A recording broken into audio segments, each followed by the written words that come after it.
This is Rekha Sharma. In front of you, we will discuss today first chapter of art, that is using a globe and a map. To study the planet Earth, we need to study first the model of the Earth, that is a globe. Why it is called the model of the Earth? Because it gives the correct shape, size and location of the continents, countries, oceans and some on a smaller scale. So children, there are 7 continents in the world, that is North America, South America, Asia, Europe, Africa, Australia and Antarctica. In these continents, Asia is the largest continent in the world and Australia is the smallest continent in the world. Millions of years ago, these continents formed a supercontinent that name is Pangaea. Later on, these land masses split up into pieces and drifted away from one another. And the space between these continents filled up with the water. Now, these water bodies are called oceans. Children, there are 5 major oceans in the world, that is Pacific Ocean, Indian Ocean, Atlantic Ocean, Southern Ocean and Arctic Ocean. World's deepest point is located in the Pacific Ocean, that is Mariana Trench. Like the Earth, as globe is spherical, we can only see one half of it. A globe is not fixed, but it can be rotated just like the Earth. Now children, you can see there are some imaginary lines drawn on the Earth that run across the Earth from east to west. These lines are called longitudes, latitudes. The globe has 2 endpoints, that one is the north point and the other one is the south point. The one at the top is called the North Pole and the bottom at the South Pole. Midway between the poles is an imaginary lines encircling the Earth, which is called the equator. Equator is about 0° latitude. This divides the Earth into 2 hemispheres, that one is northern hemisphere and the other one is southern hemisphere. A set of imaginary circles that run across the Earth, these are called longitudes and some of them are latitudes. Now there are some important latitudes, that is 0° equator.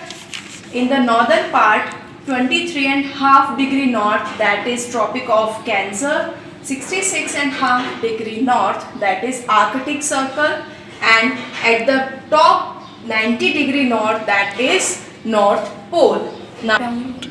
Now the southern part, there is 23.5° south, that is Tropic of Capricorn, and the 66.5° south, that is Antarctic Circle, and at the bottom South Pole, that is 90° south.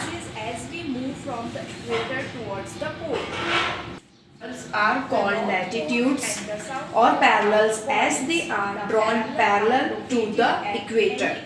The length of the parallel decreases as we move from the equator towards the pole. The North Pole and the South Pole are the points. The parallel are located at any equal distance from each other. Children, there are 181 parallels in total and 90° in the northern hemisphere and marked with the capital N as we move forward to the south, and 90° in the southern hemisphere, which is marked with the capital S. Longitudes are the vertical lines, are the semicircles which run from the North Pole to the South Pole. They are of same length. The distance between 2 meridians is maximum at the equator and keeps on decreasing as one moves towards to the pole. The meridians cut the parallels at the 90° and help us to measure distance in the east-west direction. The longitude of a place is measured east or west of the prime meridian. There are 360 meridians of longitudes drawn at an interval of 1 degree. The prime meridian is 0 degree longitude. 180 meridians are the east of the prime meridian and 180 degrees are the west to the prime meridian and are marked with the capital E. 180 meridians are to the west of prime meridian are marked with the capital W. The 180 degree east and 180 degree west is the same line and is also referred as the international date line, that is prime meridian. Grid. The longitudes and the latitudes form a network on a globe grid, that is help us in locating places accurately on the globe grid. Do you know, children, the largest globe on the earth is called Earth. It's located in the Yarmouth, USA. It rotates and revolves exactly as the earth. Now children, move forward to our next topic, that is map. Look at the map. Children, map is a drawing of a particular area such as city, country or a continent showing main features as they would appear. Like village, town. As you know, children, we use a globe to represent the spherical earth. But we use map to tell about some small details like village, towns of a country. Those cannot be shown on a globe. Is represented on a flat surface. The earth's surface, either whole or part of it, can be represented on a paper. Such representation is called a map. Since on map the curved surface of the earth is represented on a flat surface, the shape and the size of the continents get distorted, especially around the poles. Maps are different kinds. Like rivers. There are three types of map. The first is physical map. Physical map is a map that shows the location of physical features such as landforms, water bodies or resources like rivers, mountains, etc. Second is political map. A political map shows that the boundaries of the cities, state and countries. Next is thematic maps. These maps are based on some themes or the topics like climate, vegetation, economy, population and language. When different types of maps put together in a book, that is called an atlas. An atlas is a collection of the maps. A map gives the details of very short areas or the lengths. Students, map help us to study the smaller areas in very better ways. Advantage of some maps are they are very useful and easy to carry. They are very portable. Dear students, map display the different type of information such as population, natural features, industries and many more. It shows small areas with great details. Now students, move forward to our next topic, that is components of a map. Every map has a few specific components, namely one is scale, second directions, signs and symbols, and the last one is colors. They are also known as language of map. Our first point is scale. Scale is a ratio or a relationship between the actual distance on the ground or the distance shown on a map. For example, children, if the distance between your school and your home is 10 km and you show this distance is by 2 cm on a map, it means 1 cm on the map will show 5 km on the ground. Yes, Student, scale is very important in the maps. Why? Because it is measured the two places proper. So the scale is very important to measure the distance between two places.